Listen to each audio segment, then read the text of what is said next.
Vous avez certainement des richesses considérables et vous régnez sur un peuple nombreux. Mais je ne puis répondre à votre question, car je ne sache si vous avez fini vos jours dans la prospérité, car l'homme comblé de richesses n'est pas plus heureux que celui qui n'a que le simple nécessaire. À moins que la fortune ne l'accompagne, et que, jouissant de toutes sortes de biens, il ne termine heureusement sa carrière. Rien de plus commun que le malheur dans l'opulence et le bonheur dans la médiocrité.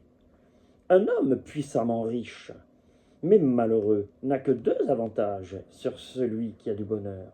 Mais celui-ci en a un très grand nombre sur le riche malheureux. L'homme riche est plus en état de contenter ses désirs et de supporter de grandes pertes.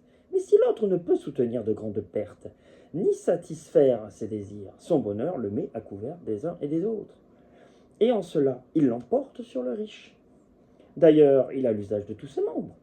Il jouit d'une bonne santé, il n'éprouve aucun malheur. Il est beau et heureux en enfant. Si à tous ces avantages vous ajoutez celui d'une belle mort, c'est cet homme-là que vous cherchez. C'est lui qui méritait d'être appelé heureux. Mais avant sa mort, suspendez votre jugement, ne lui donnez point ce nom, dites seulement qu'il est fortuné. Vous voyez, ce texte, il a été écrit 400 ans avant Jésus-Christ.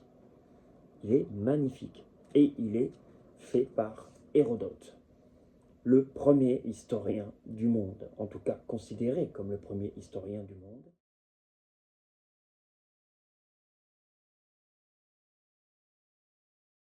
Dans ses œuvres complètes appelées Histoire. On a réduit ce simple fait en disant l'argent ne fait pas le bonheur. En fait, c'est Crésus, un roi grec, un puissant roi grec de l'Antiquité, qui demande à son serviteur, Solon, s'il peut lui citer les hommes qui l'ont rendu heureux. Et il est très surpris que Solon ne cite pas son roi, son propre souverain. Il a un ego surdimensionné. Alors, il demande, fâché à son serviteur, pourquoi il ne l'a pas cité. Et son serviteur, en fait, qu'est-ce qu'il fait? Il lui donne la recette du bonheur. Et le secret du bonheur, ce n'est pas d'être riche, c'est juste d'être heureux. Voilà tout.